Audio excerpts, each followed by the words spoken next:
السلام عليكم ورحمة الله وبركاته. جاءنا بيان عاجل عن وزير قوى الربيع شمالا وجنوبا، وزير التكويش والتطفيش والتخويف.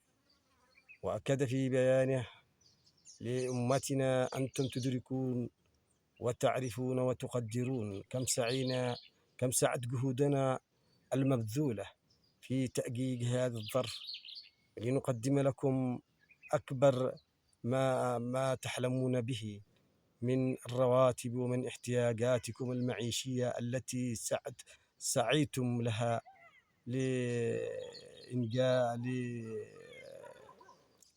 لتقويض النظام السابق الذي تجاهلكم.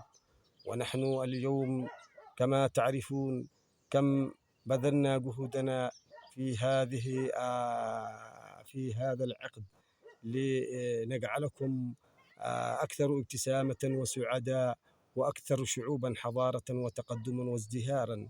واليوم نؤكد لكم بأننا سنوفي معكم، وسيأتي كل عيد وأنتم لا تستطيعون أن تشتروا ذبائحكم أو هديكم وملابسكم. والسلام عليكم ورحمة الله وبركاته. هذا النص عن وزير التكويش والتطفيش والتخويف لقوى الربيع.